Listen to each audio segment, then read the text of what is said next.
Existe um desses animais para cada 5 pessoas aqui no Brasil, mais ou menos, e eles são muito injustiçados. Dizem que eles são sujos, que eles são símbolos de avareza, de ganância. Eles são utilizados para os piores xingamentos, são símbolos às vezes de maldade, mas isso é muita injustiça para um bicho tão inteligente quanto um golfinho ou um cão, um bicho amoroso, um bicho que está com a gente há pelo menos uns 9, 10 mil anos, em muitas sociedades, e que foi tão importante e ainda é para todos nós. Às vezes, nesse vídeo, eu consigo fazer vocês tirarem essa ideia ruim associada a esse bicho, que é um bicho incrível, que é o porco. Meu nome é Cássia Bar, sou doutora em arqueologia, especialista em representações simbólicas e comportamento animal, e você está no canal Natureza Simbólica e Aroma Espiritual. Para hoje a gente falar do porco doméstico. Não vou falar do porco selvagem, tá? Nem de javali, nem de nada parecido. Vou falar desse aqui que foi selecionado artificialmente pelos humanos para estar junto com a gente. Hoje a gente tem mais ou menos umas 600 raças de porcos espalhadas pelo mundo todo.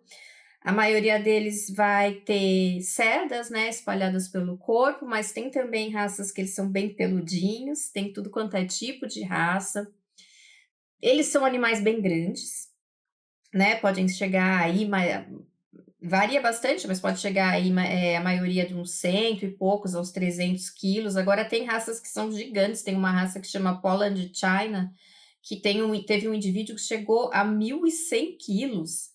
1,5 metro mais ou menos de altura, assim, o bicho era gigantesco, imagina o tamanho desse porco. E tem os mini pigs, né? Tem um menorzinho deles, um dos menorzinhos é um mini pig de Gettinger, que ele pode chegar aí uns 30 quilos, e outras raças de mini pigs podem chegar até os 50 quilos. Eles ficam assim, adultos mais ou menos do tamanho de um cachorro médio. Então, não é tão pequenininho assim, se você está pensando em adotar, pensa bem. São animais que têm uma grande amplitude visual, mas não enxergam muitas cores. Apesar disso, eles têm uma audição muito desenvolvida, eles se comunicam muito por guinchos, gritos, grunhidos. Cada um desses sons tem um significado especial ali para eles dentro da comunidade. Eles se chamam bastante assim, expressam suas emoções. Além da fala, né, da audição, que é muito importante para eles, o olfato é extremamente importante, talvez o olfato seja ainda mais importante. Ele tem um pouquinho mais de receptores olfativos do que o cão, ou seja, né, o cão é assim, absolutamente excelente no faro. Se ele tem um pouquinho mais, imagina o faro do porco. O porco realmente é muito, muito bom de faro. Inclusive o focinho dele, né, que é bem característico, tem essa cartilagem na ponta, né, que faz ele ser molinho. Além dele ter todo esse poder de faro, ele é muito sensível, o focinho dele. Ele tem muitos receptores táteis ali também. Então, ele é utilizado para procurar comida, ele passa bastante tempo fuçando o chão, procurando comida. Esse comportamento de fuçar o chão, ele é muito importante. O porquinho, ele tem que ter esse comportamento. Ele tem esse comportamento desde que ele nasce, que ele fica fuçando ali para tirar o leitinho da mãe. E eles também se tocam bastante com o focinho, usam também o focinho nas interações sociais, porque ele é como se fosse a mão dele, ele é muito sensível. É um bicho que vai comer de tudo, ele é onívoro, né, igual a gente.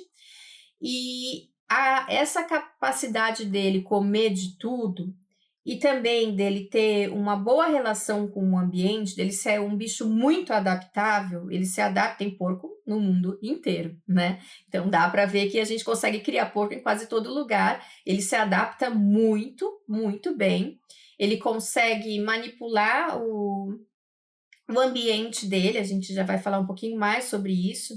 Essas capacidades fazem com que ele seja um animal que não tem problema com o novo. Não é que ele não vai ter medo de um objeto novo, não é isso, mas ele é um animal que consegue se adaptar muito bem a novos lugares. Assim que ele chega num novo lugar, ele tem o tempo dele, mas ele vai conseguir essa adaptação por comer de tudo, por saber o que fazer mais ou menos em qualquer lugar, ser extremamente inteligente, ter essa capacidade de fuçar os lugares, já conhecer, já saber onde o que é o quê. Então, adaptabilidade é uma das palavras que a gente vai ligar ao porco, assim como resistência, porque ele foi levado para o mundo inteiro e ele se virou no mundo inteiro. Inclusive, existem aqueles porcos que vivem naquelas ilhas do Caribe, que estão vivendo ali na praia. Não é uma coisa fácil para eles, mas eles estão lá sobrevivendo nessa situação. O que ocorreu ali, dizem, bom, cada um conta uma história, falam que foi uma coisa de pirata que deixou esses porcos ali nessa ilha e eles acabaram se virando ali e se reproduzindo ali. Outros dizem que foi uma coisa da Guerra Fria, que acabaram deixando esses porcos ali para depois ter como comer. Enfim, alguém deixou esses porcos ali, né, nessas ilhas, que não é uma só. Eles se reproduziram, estão lá até hoje, são um atrativo turístico, né? Como eu falei, não é fácil para eles morarem lá, porque é muito quente e eles não têm a lama que eles precisam. Então, eles vão usar a areia para se virar, para poder se cobrir e se proteger do sol. Então, já que eu falei da lama, vamos falar dessa que é uma grande injustiça com os nossos amigos porcos. Porque justamente por causa da lama falam que eles são sujos. Gente, lama não é sujeira. Lama é terra molhada. Sujeira é sujeira, certo? Por exemplo, dejetos, detritos, né? Então, esse bicho, ele vai fazer as necessidades dele sempre longe de onde ele está, em locais que ele pré-determina. Ele é um bicho muito higiênico, muito limpo, ao contrário do que as pessoas dizem. E por que ele precisa da lama? Justamente porque ele não soa igual a gente e para poder se regular a sua temperatura, ele precisa cobrir o seu corpo de lama. Aquilo resfria o corpo dele. Os porcos, eles gostam de ficar assim numa temperatura, num clima temperado seria o ideal para eles, né? Eles gostam de ficar entre 16, 20 graus. Então, mais que 20 graus, 25 graus já é insuportável para eles. Eles sentem muito calor. Então, eles vão para a lama para se resfriar, para proteger o corpo deles, porque a maioria deles não tem tanto pelo, então também protege contra a radiação solar, contra queimaduras, protege contra insetos também, parasitas, né? Alguns dizem que tem também um lance ali como pegar o cheiro, espalhar o cheiro, enfim. Como eu disse, lama não é sujeira e esses bichos são muito limpos. Inclusive, ter esses bichos em casa ou na fazenda é excelente porque eles comem de tudo, inclusive excrementos. Inclusive o que a gente acha que é sujeira, e casca de fruta, e resto de comida, eles comem tudo. Eles são ótimos para a higiene das cidades, para a higiene das casas, e são bichos muito limpos. Lembre-se disso. Bom, é claro que esse bicho, agora falando em termos simbólicos, falando nos 4 elementos, vai estar totalmente ligado ao elemento terra. O elemento terra vai ser o elemento desse bicho. Ele vai sempre estar ali procurando uma lama. Quando ele não tem lama, ele vai tentar fazer toca na terra para poder ficar ali na toquinha e se resfriar. Ele não gosta de calor. Ele não é um bicho do elemento fogo, tá? Ele é um bicho do elemento terra. E a lama, ela tem um simbolismo para muitas sociedades ligada à fertilidade da terra.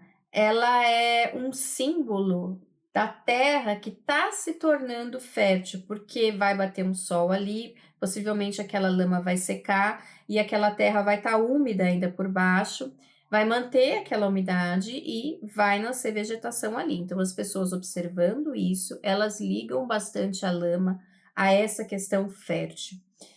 E a gente vai ver, quando eu começar a falar das mitologias, que a porca, principalmente, é muito ligada a essa questão de fertilidade. Aqui a gente vai ver uma coisa interessante que não acontece com todos os animais, mas acontece com alguns, principalmente com os domésticos, que é uma diferenciação simbólica bem marcada em algumas sociedades entre a porca e o porco. A gente viu essa diferenciação simbólica, por exemplo, na ovelha, no vídeo da ovelha que tem aqui, se vocês quiserem ver. É bem legal e mostra isso. É um animal doméstico, é um animal que a gente observa bastante, então a gente consegue fazer essa diferença, de repente, entre o comportamento da fêmea e um comportamento de um macho, então por isso que a gente tem essa diferenciação simbólica um pouco mais pronunciada do que os outros animais, talvez. Existem 4 mamíferos, não sei se são só esses, mas pelo menos é esses que a gente tem conhecimento até hoje, que tem uma mutação genética que faz com que o veneno da cobra, as neurotoxinas que estejam no veneno das cobras, não peguem neles, né? Então eles seriam imunes ao veneno das cobras, né? Por exemplo, os suricatos, o texugo do mel e porcos-espinhos. E o quarto seria o porco. Não está ainda totalmente provado que o porco possa ser imune ao veneno de todas as cobras, mas ele tem essa mutação genética. E estudos estão apontando para que, de fato, ele tem essa capacidade. Ainda não está totalmente resolvido, mas parece que sim. Existem pessoas, né, que criam porcos que contam que os porcos pegam cobra, que levam mordida de cobra e que nada acontece. Geralmente as pessoas falam que é porque o porco tem uma pele muito grossa e etc., mas seria por causa dessa mutação genética que ele tem. O que torna a nossa metáfora aqui de resistência ainda mais interessante, né? Ainda mais forte, porque um bicho que é capaz de se virar com veneno de cobra é um bicho bem resistente. Então, ele se adapta a tudo, a todo tipo de ambiente.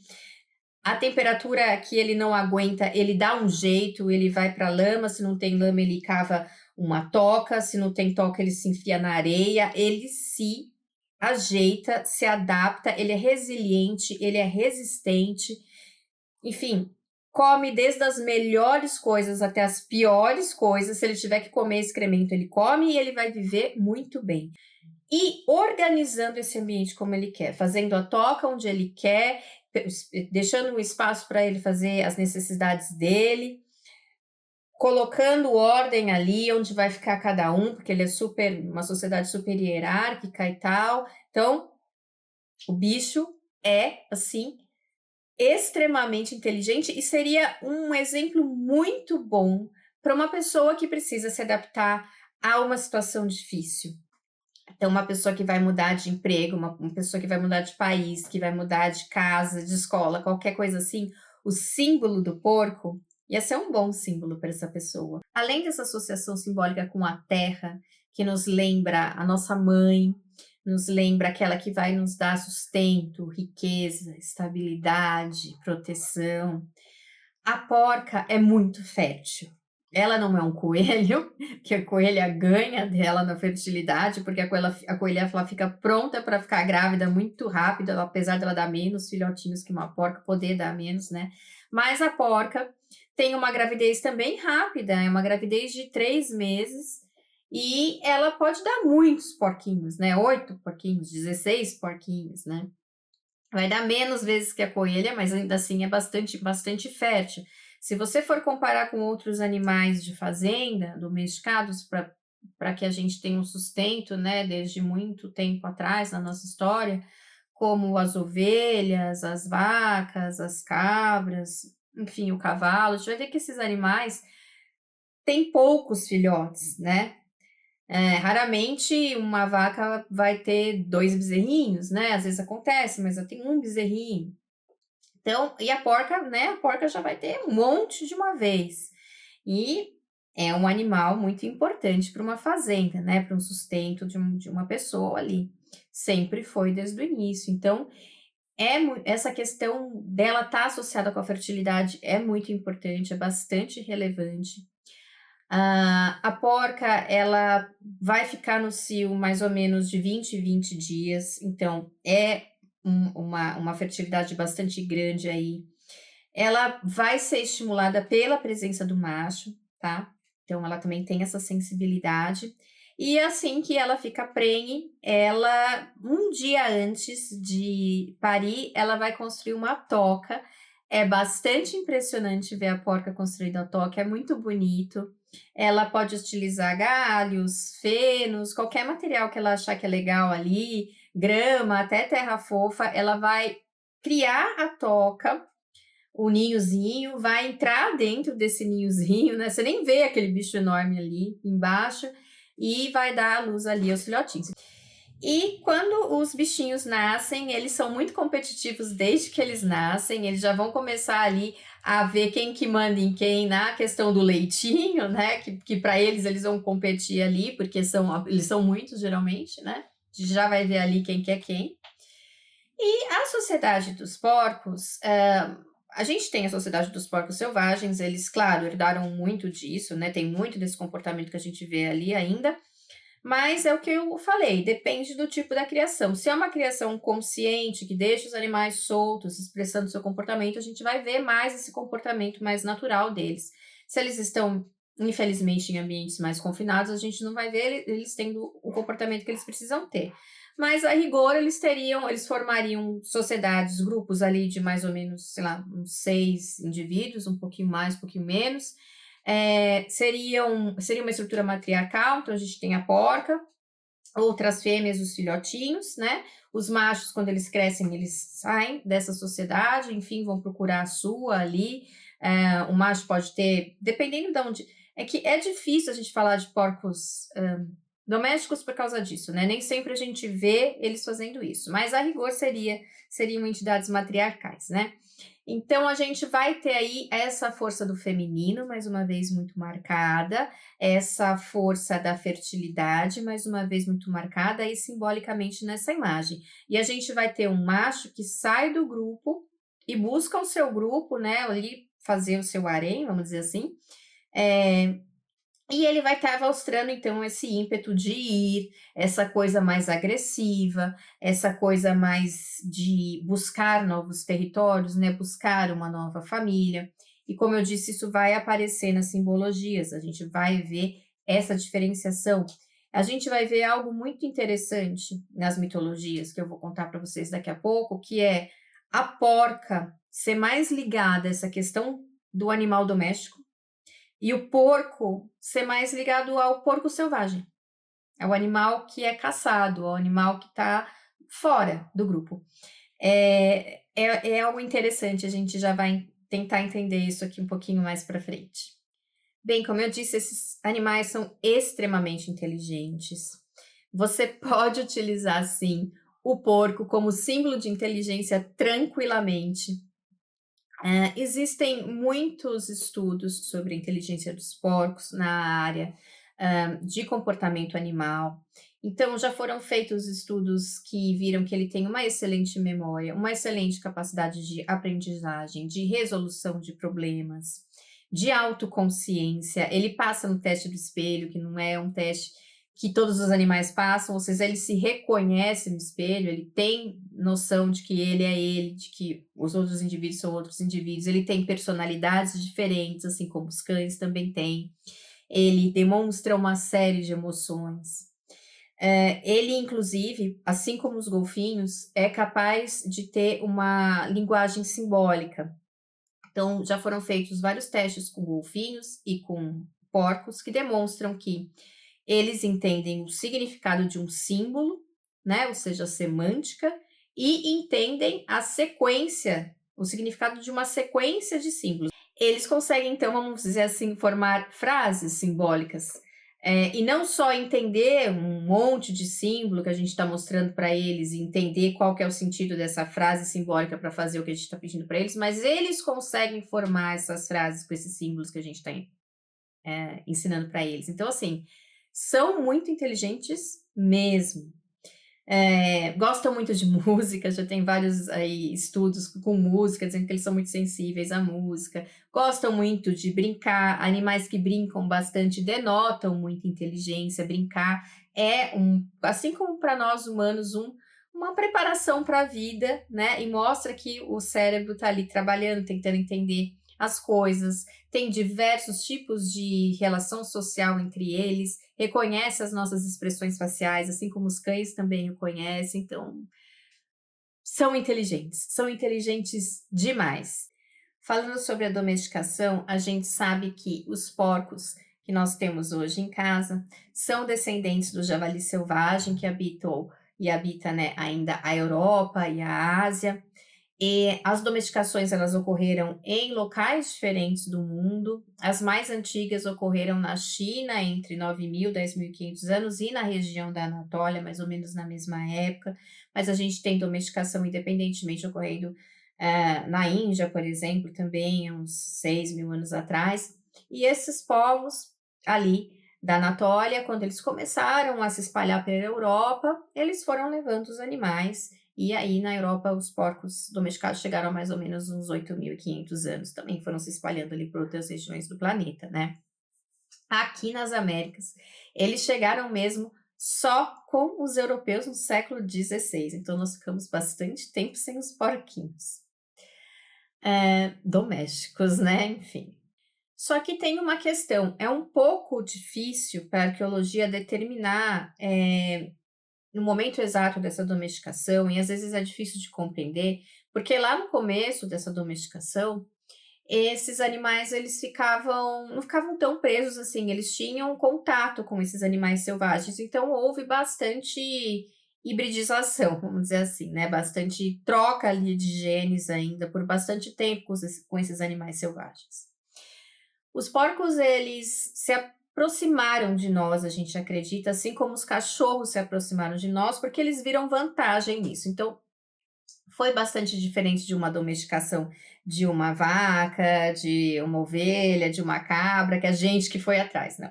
Eles vieram atrás da gente. Por quê? Porque os grupos humanos ficavam ali, produziam um monte de sujeira, jogavam comida fora e não sei o quê, e os porcos que comem de tudo, assim como os cães, né, que meio que não comem de tudo, mas quase, se aproximaram e viram vantagem, né? E os homens também, claro, viram vantagem, deixaram esses animais se aproximarem, começaram ali uma relação e começaram a selecionar ali os mais dóceis e por esses cruzamentos, por essa seleção que eles foram fazendo, os animais foram se tornando um pouco com as patinhas menorzinhas, com o rabinho roladinho, com as orelhinhas caídas, que é um sinal de domesticação bastante evidente, né? Também os cães, essa orelhinha caidinha, assim. Pensa no gato que ele não tem essa orelha caída. Só pensa aí. E assiste o vídeo do gato para entender melhor isso. Mas, enfim, a cabeça ficou menor, né? Bom, só que o porco, ele tem uma característica muito interessante. Existe o porco domesticado, existe o porco selvagem, existe o porco híbrido, que é esse que eu falei para vocês que vai cruzar com o selvagem, e isso cria vários problemas, né? Inclusive aqui no Brasil a gente tem problemas como esses. E tem o porco feral. O porco feral é um porco doméstico, não é um porco que cruzou com o selvagem, que por algum motivo foge, ou sei lá o que acontece, e que volta a morar na natureza. Por isso que ele se chama feral. Quando essa população volta a morar na natureza por algum motivo, em pouco tempo, em poucas gerações, eles voltam a ter características físicas de porcos selvagens. Eles revertem essa domesticação em pouquíssimo tempo. Então, isso a gente pode pensar em termos simbólicos de muitas maneiras. A gente pode pensar que ele também é um símbolo de liberdade. Porque se ele é capaz de voltar a esse estado selvagem, voltar ao que ele era antes, aos seus primórdios, sabe quando a gente fala de criança interior? Sabe quando a gente fala daquela criança que a gente deixou para trás, de como a gente tinha esperança, de como a gente gostava de várias coisas, que talvez hoje a gente não. A gente continua gostando, mas a gente não consegue expressar essa criança no mundo num bom sentido, né? Não ter um comportamento infantil no mau sentido, mas aquela criança que é o nosso nosso melhor, o que a gente tem de mais puro dentro da gente, que às vezes a gente não consegue mostrar por diversas situações. É como se esse porco conseguisse fazer isso, ele volta para esse estado, entre aspas, mais puro dele na selva. Isso também é uma metáfora e uma simbologia bastante bonita sobre esse animal. Vamos começar então pela Mesopotâmia. A gente sabe que existiam porcos domesticados lá desde o Neolítico, então é possível ver na arte deles a diferença clara entre um porco selvagem e um porco domesticado, né? Eu já expliquei para vocês que eles têm feições bastante diferentes, né? As orelhinhas e tudo mais.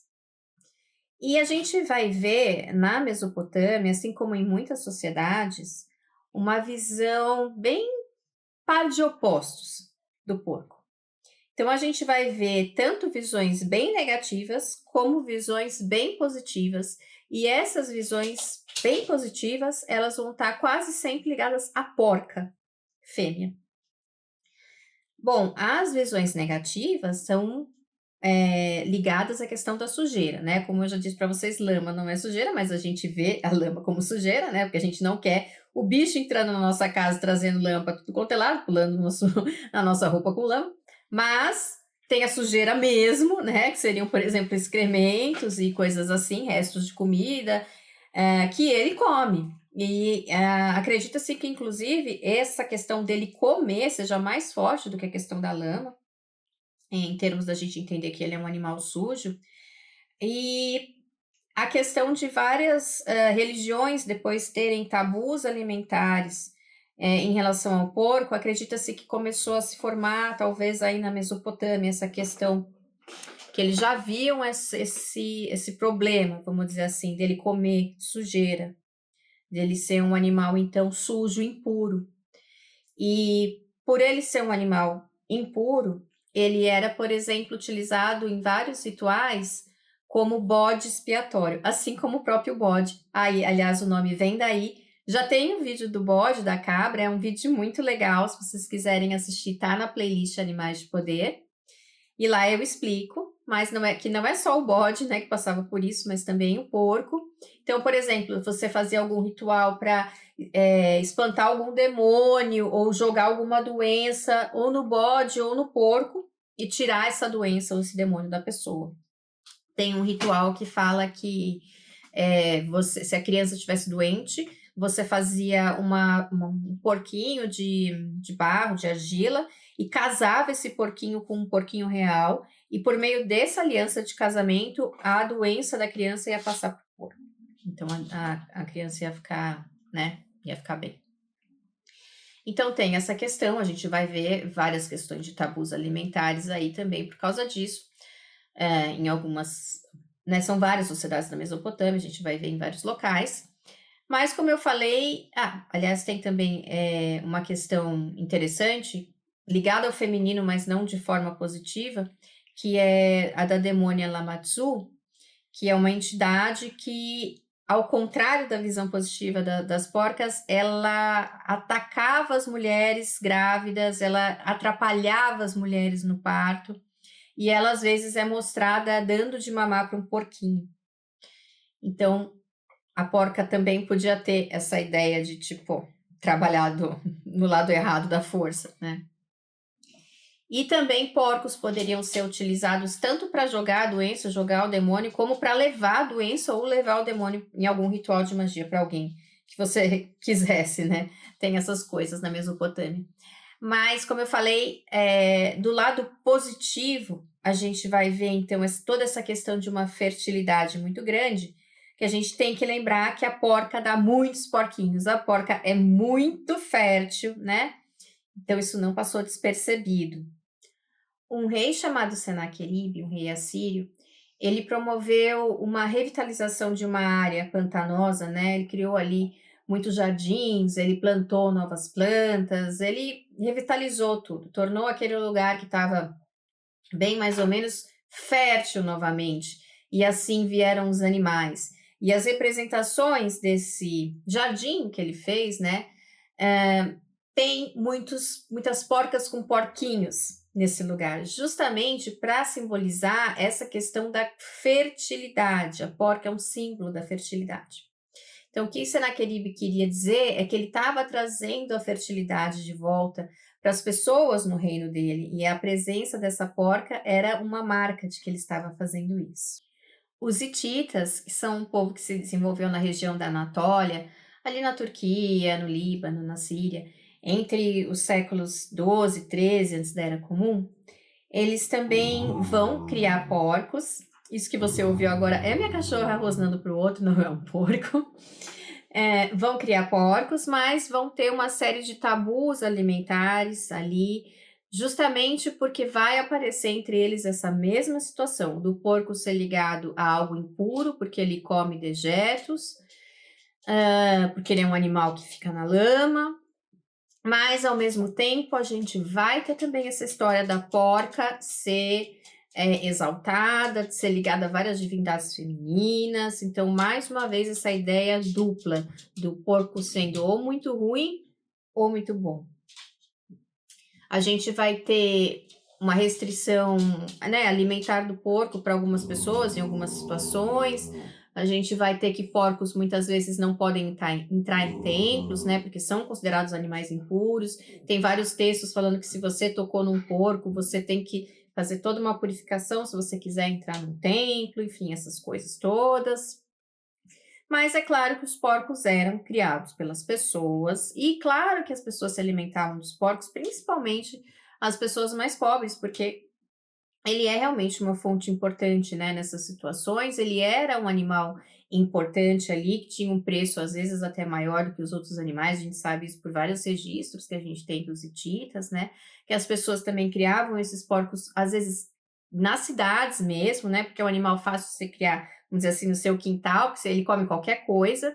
Tem, inclusive, textos diferenciando o porco que é criado no campo com grão, que é mais caro, do porco que é criado em casa, não tinha, enfim, um valor diferente do outro. É interessante a gente ver isso, né? Então, apesar da gente ver esses textos falando de, o porco é impuro e não sei o quê, a gente tem que lembrar que nem toda a sociedade pode se dar ao luxo de ficar seguindo esses tabus, né? A gente tem que ter essa consciência também do que é ideal e do que ocorre com as pessoas de fato, né?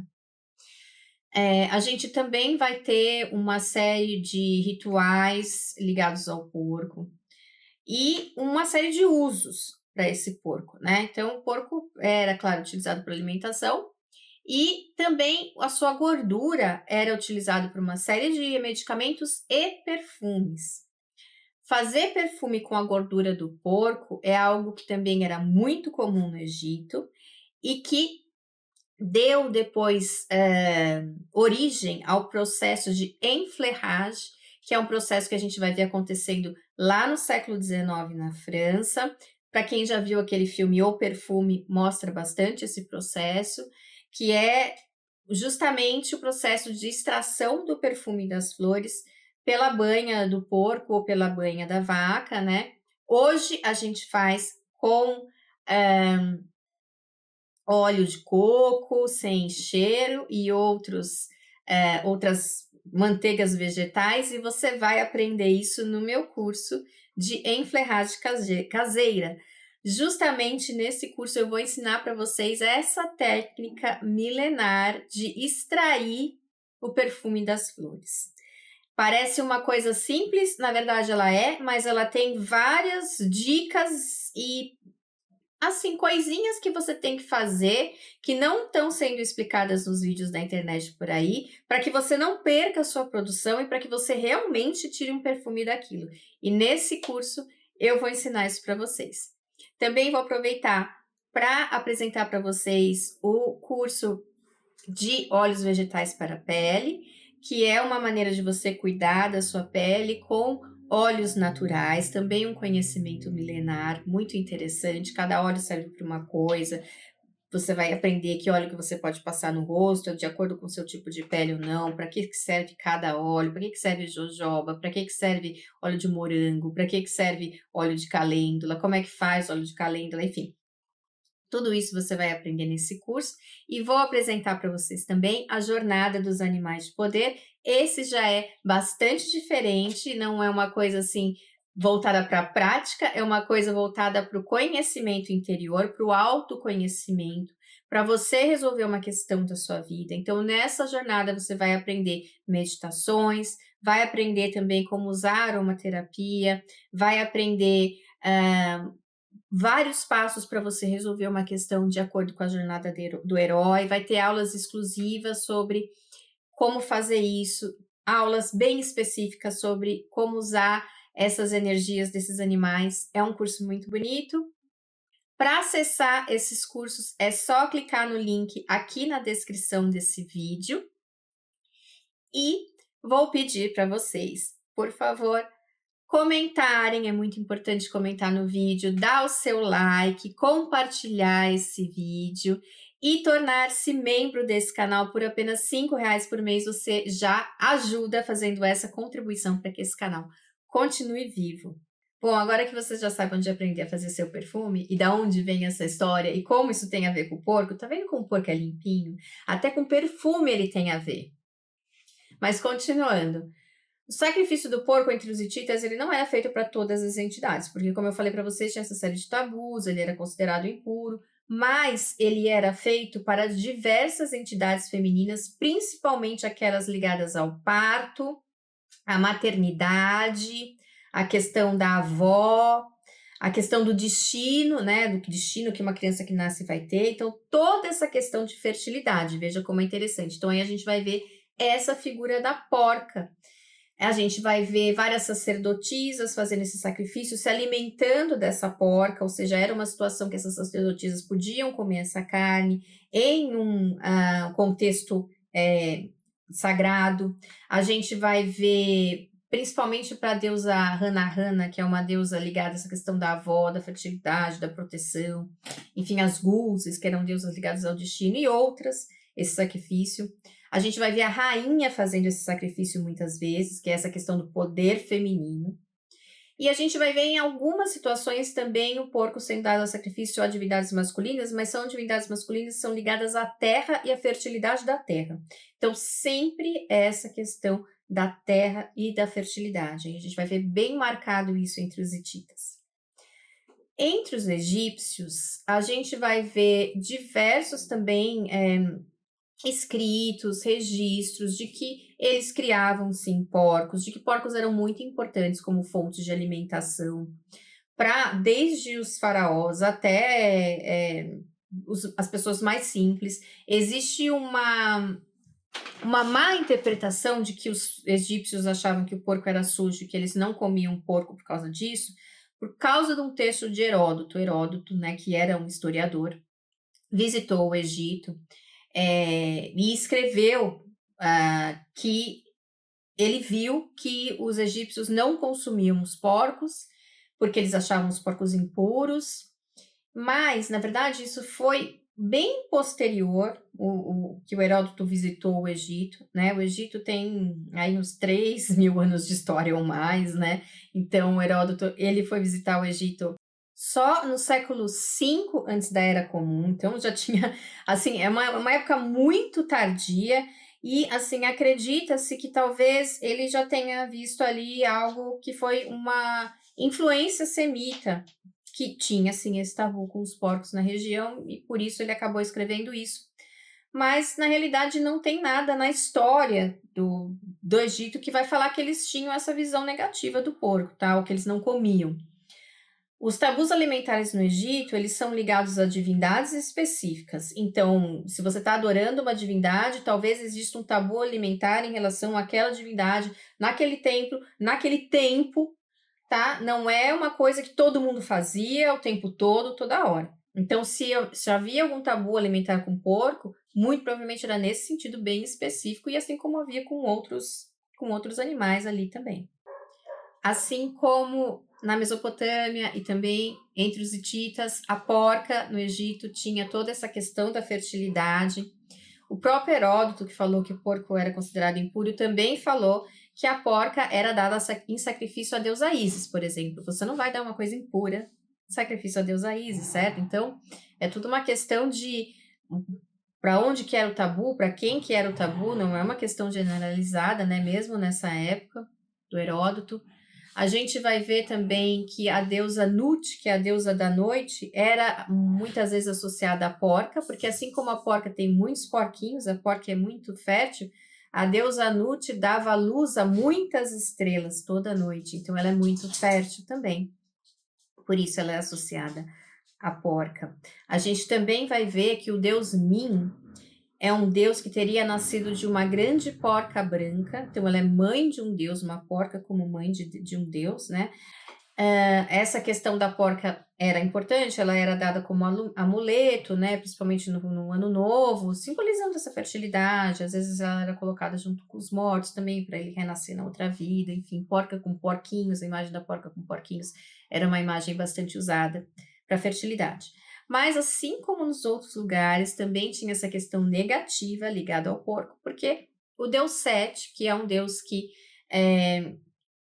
acabou com a existência, né, do deus Osíris, que depois brigou com seu filho Horus, né, que usurpou o trono de Osíris. Então, ele é uma personificação do caos, né, de uma força não positiva. Ele foi associado no Livro dos Mortos a um porco, um grande porco negro, né, nessa briga que ele tem com o deus Horus aí. E alguns estudiosos falam que em alguns locais que ele é retratado como hipopótamo, também poderia ser um porco, enfim. O deus Set é um deus masculino, né? Então, mais uma vez, a gente vê essa questão do porco como o masculino, mais ligado a essa questão mais negativa, e a porca ligada a uma questão positiva, uma questão de fertilidade. Na Grécia, porcos também sempre foram criados, sempre foram consumidos, eram consumidos em micenas antes da época clássica já. Enfim, eram dados como oferendas a divindades e eram símbolos, mais uma vez, da fertilidade, muito ligados a essa questão feminina. Existia um festival na Grécia que era tido em muitos locais da Grécia, amplamente celebrado esse festival, ou na época do plantio, ou na época da colheita, em alguns lugares, né? Que era um festival que se chamava Thesmophoria, era um festival em honra às deusas Deméter e Perséfone, era feito só por mulheres adultas, e nesse festival elas faziam oferendas de porcos. Deméter é uma deusa que é a deusa da colheita, é a deusa da fertilidade, é a deusa das plantações. Sem ela não existe plantação. E ela teve uma filha, Perséfone. E um dia o deus do submundo, Hades, se apaixonou por Perséfone. Ela teve essa filha com Zeus. Aí ele foi até Zeus e pediu permissão de Zeus para casar com Perséfone. Zeus deu permissão sem a Deméter saber, porque a Deméter não ia deixar. Porque a Deméter era muito apegada a essa filha, ela amava essa filha mais do que tudo no mundo, assim. A Deméter é, assim, aquela mãe bem apegada mesmo. E aí a Hades sabia que ela não ia nunca deixar a Perséfone casar, então ele pediu só para Zeus. E Zeus falou que tudo bem. Ele sacaneou mesmo. Aí um dia Perséfone tá lá colhendo flores na primavera, aquela coisa linda. Hades aparece, rapta Perséfone, leva Perséfone pro submundo. Deméter fica arrasada, pergunta para todo mundo onde está a filha. Ninguém viu a filha, porque ninguém conta para ela o que aconteceu, né? Zeus fica quietinho. E aí ela fala: enquanto eu não achar minha filha, nada vai mais crescer nessa terra. E aí acabou, ninguém mais come porque não tem mais fertilidade, não cresce mais nada, a terra fica infértil. Aí o bicho pega, né? Aí Zeus vai lá e fala: ó, Hades, não tá dando, você vai ter que devolver a Perséfone, porque senão a terra vai acabar. Aí ele fala: não, mas a Perséfone e eu estamos vivendo bem aqui. O que acontece é que a gente não quer, não vou te devolver ela, não. Bom, resumindo, cria-se um acordo ali, Zeus dá o seu jeitinho grego e fala: então tá, então ela vai ficar aqui um tempo com a mãe dela e um tempo, uma outra metade do ano, ela vai ficar com você embaixo, tudo bem? Tudo bem. Então, outono e inverno ela fica lá embaixo com Hades, que é o tempo que a Terra faz o quê? Morre, né? As folhas caem, nada cresce, fica frio, e quando a Perséfone volta para a mãe, primavera, verão. Tudo cresce, tudo floresce, as plantações, as pessoas podem colher, né? Então, isso tem tudo a ver com a fertilidade da porca e com a questão do feminino, como a porca está sempre ligada à questão do feminino. Continuando, vamos falar também sobre Circe. Circe era uma feiticeira, uma deusa, ficou parecendo aquela música, né? Ela era considerada filha de Hécate, que é a grande deusa feiticeira, né, em alguns mitos. Era especialista em venenos e poções, o que é muito interessante, né? Eu falei para vocês que os porcos podem, talvez, ser de fato imune ao veneno de cobra. Esse aqui é o Mil, que eu tive que pegar ele, porque ele ficou meio chateado agora, no meio da gravação. Enfim, como conta o mito de Ulisses, né? Quando ele estava voltando da guerra de Troia, ele passou... Padme, tá bom, filho. Padme. Tô tendo um B.O. canino aqui. Ele avistou uma ilha, né? Ele estava voltando no seu navio com seus companheiros, seus 23 companheiros, avistou uma ilha, era a ilha de Circe, ele não sabia. E ele desceu na ilha, viu? Achou que não tinha ninguém e tal. Aí todo mundo desceu, etc. E ele acabou ficando vendo outras coisas, os companheiros dele acabaram encontrando a Circe convidou eles para entrar, convidou eles para comer, para beber e transformou todos eles em porcos. Ela é uma personificação desse poder feminino. Só que no caso, como os gregos, eles são muito machistas e muito misóginos, eles subverteram esse poder da questão da porca, da grande mãe, para uma mulher que vai fazer mal para os coitadinhos dos homens, né? Transformar eles em porcos. Hermes, né, que é o outro deus, o mensageiro, ele vai lá, alerta Ulisses, fala o que aconteceu, dá para Ulisses uma erva específica que vai fazer com que ele seja imune aos poderes de Circe. Aí ele vai lá falar com Circe, quando Circe tenta transformar ele em um porco, ele não é transformado, porque ele estava com essa erva, tinha comido essa erva, mas ele pede para ela destransformar os amigos dele, fala para ela que ele, né, faria o que ela quisesse e tal. Ela, por algum motivo que a gente não sabe, se apaixona por Ulisses, então ela fala, não, tudo bem, você fica aqui comigo, tal, a gente casa, e eu destransformo seus amigos. Foi o que aconteceu, ele acabou ficando com ela lá por 1 ano, tendo filhos com ela e tudo mais. Em Roma, a gente vai ver uma grande produção de porcos. Porcos eram consumidos pela elite, pelas pessoas comuns, enfim, não tinha esse negócio de tabu com carne de porco, coisa nenhuma em Roma. Eles, inclusive, produziram milhares de receitas com porco. Aí tem toda uma tradição, essa tradição do porco, né, de fazer presunto, fazer outras coisas de porco, ela ficou muito forte. E cresceu nessa região, a gente vê na Itália até hoje, né, essa tradição, né, desses embutidos com porco. Existia um ritual que era Suove Taurilia, que era um ritual feito em honra ao deus Marte, que é o deus da guerra, não só para ele, né, para ter essa questão dessas vitórias militares que eram muito importantes para os romanos, mas também para purificar a terra e trazer fertilidade para a terra. Nesse ritual eram sacrificados touros, ovelhas e porcos. E a gente vai ver então a questão do porco aí, essa agressividade desse porco, talvez também mais ligada a esse porco selvagem, né? Ligada à questão do Marte, né? Do deus Marte, mas também essa questão da fertilidade ligado a esse ritual, né? Que é para fazer essa purificação da terra. E você vê que interessante, eles não tinham esse problema com porco e eles estavam usando o porco em um ritual de purificação. Enquanto a gente vê que em outros locais o porco era tido como um animal impuro, aqui a gente está vendo que ele era um animal para purificar. Interessante isso.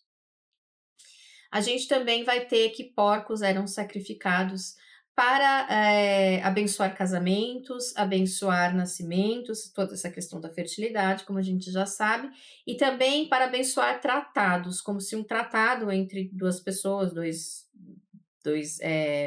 um tratado comercial, por exemplo, também fosse uma união que precisasse de fertilidade, então, também isso acontecia nessas ocasiões.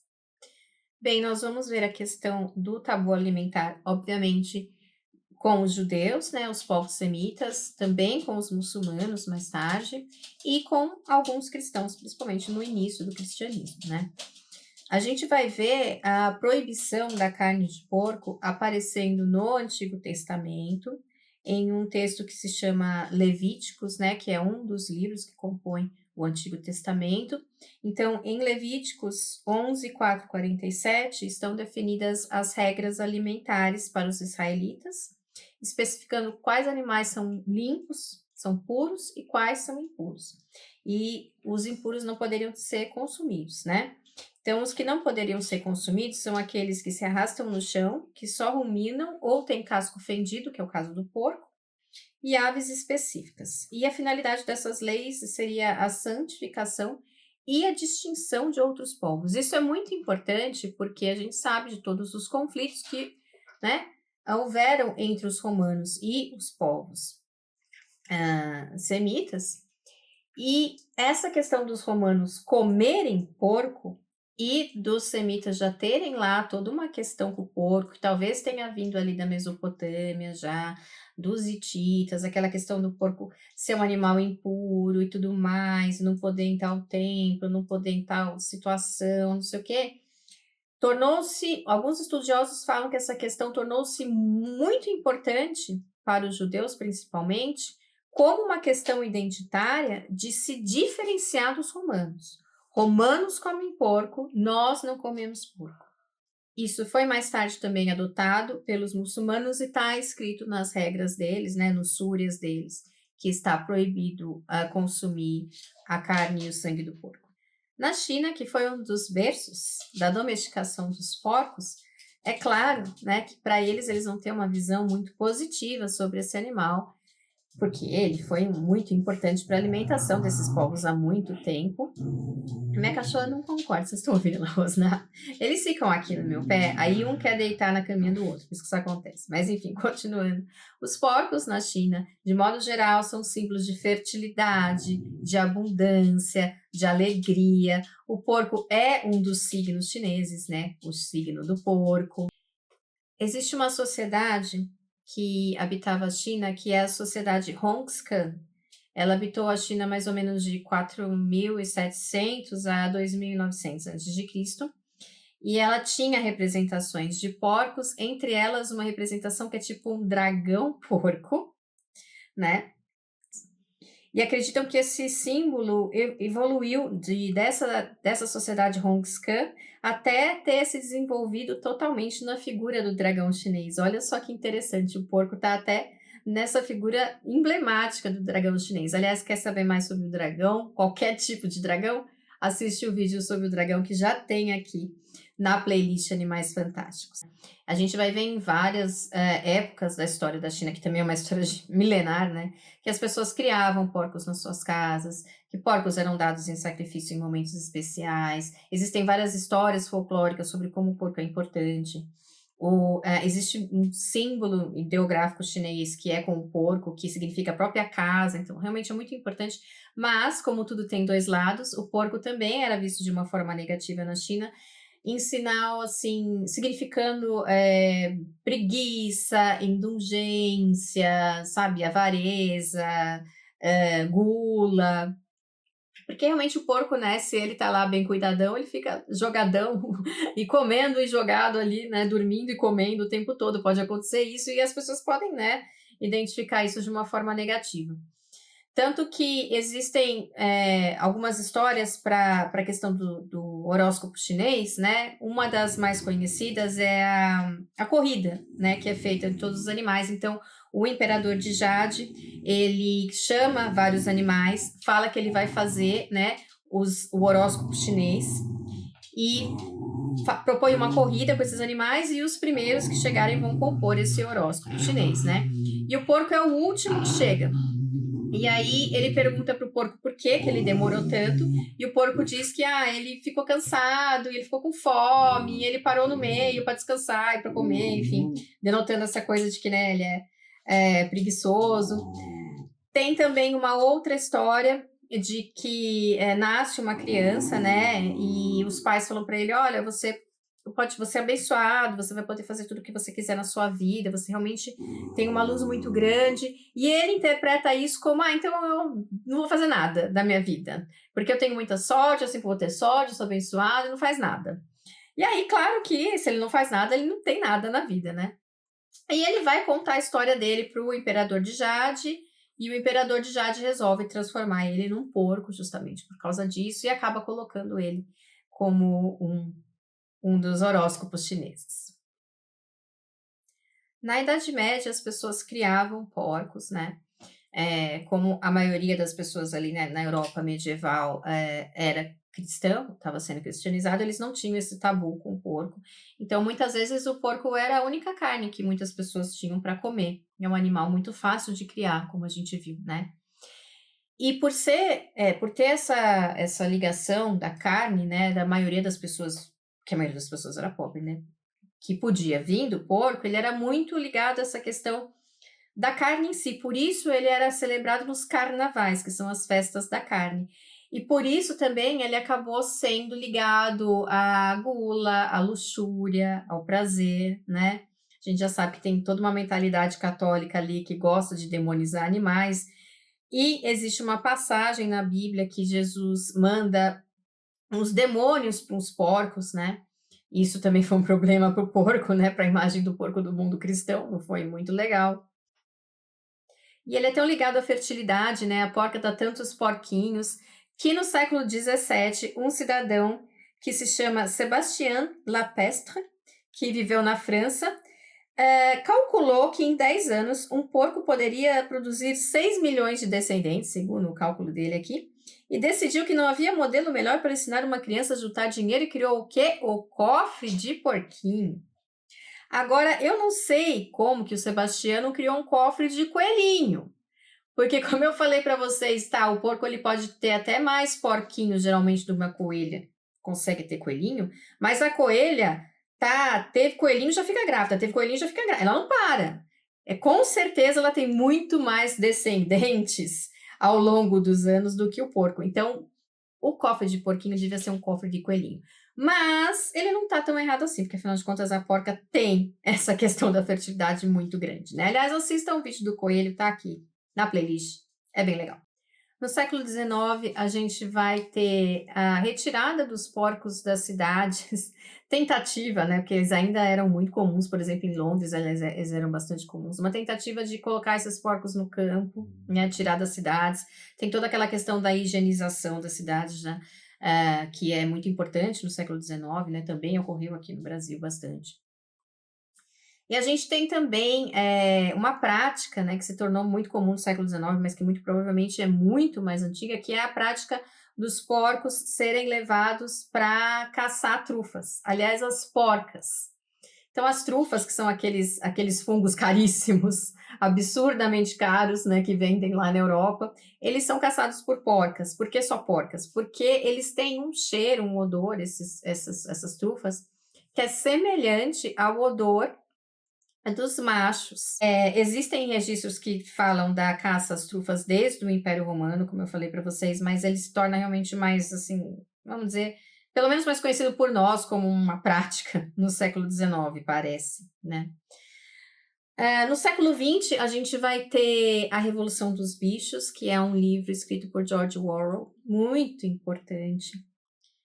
E ele coloca nesse livro 2 porcos como os tiranos da fazenda, né? Que é um porco Napoleão e o porco Bola de Neve. Ele faz esses porcos inspirados nos líderes da Revolução Soviética, né?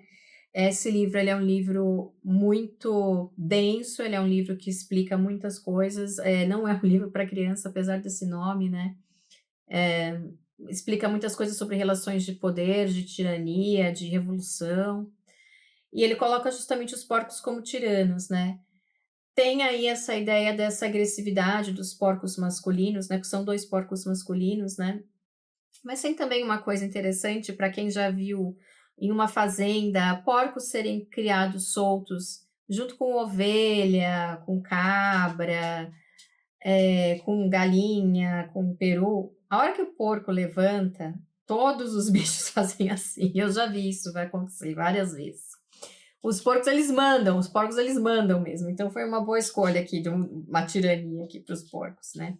E só que o George Orwell, ele falou que para ele os porcos são realmente mais iguais que os humanos do que outros bichos. E para falar isso, ele percebeu realmente que os porcos são extremamente inteligentes. Mas não só isso, porque os porcos, eles são corpos de porcos, né? Eles são utilizados na medicina há muito tempo, porque eles são muito parecidos com corpos humanos. Eles são os animais que têm os corpos mais parecidos com humanos. Inclusive, eles são candidatos não humanos à doação de órgãos. E em 2021, ocorreu a primeira doação de órgão de um porco bem-sucedida para um corpo humano, né? O procedimento usou um doador de um porco geneticamente modificado para não ter um carboidrato específico que o corpo humano rejeita. E, enfim, ocorreu essa doação, né? Então, eles estão salvando as nossas vidas, além de tudo, né? Então, a gente deve muito, muito aos porcos, realmente muito aos porcos. Bem, vamos terminar esse vídeo porque ele não pode ser eterno. O porco é um daqueles animais que tem mitologias por tudo quanto é lado. Eu realmente deixei bastante coisa de lado, tive que escolher só algumas aqui, mas não vou terminar sem falar dos 3 porquinhos, né? Os 3 porquinhos, enfim, fazem parte da infância de muitas pessoas, né? É uma fábula, na verdade, que, bom, a gente data do século XIX, mas pode ser muito mais antiga que isso, né? A fábula original, ela pode, na verdade, ter sido de 3 fadinhas e uma raposa, mas depois foi modificada para 3 porcos e um lobo, né? E tem aquela coisa, né, de você mostrar o que você consegue fazer com as suas próprias mãos, aquela coisa de você construir um negócio bem construído, de você prestar atenção. E é muito interessante isso, porque o porco, como eu falei para vocês, ele constrói tocas, ele constrói ninhos, são ninhos muito bem construídos, são ninhos sofisticados. Então é interessante a gente ver como o comportamento do animal vem parar num conto, né? E também a grande inteligência dos porquinhos, né? A gente vê o porco ali, que é o construtor melhor, construiu uma coisa que resiste a um lobo, também mostrada nessa fábula, né? E tem a Peppa Pig, né, gente? Tem a Peppa Pig, vocês ficam aí com a Peppa Pig, pensem dela o que quiser. Mas ela é fofa, as crianças adoram, com certeza é uma coisa bem positiva que a gente tem sobre os porquinhos também. A gente não tem coisa só negativa sobre os porcos, mesmo hoje. E quando você for pensar em xingar alguém de porco ou qualquer coisa assim, lembra desse vídeo. Lembra como esse bicho é legal, até as nossas vidas eles salvam. Até a próxima.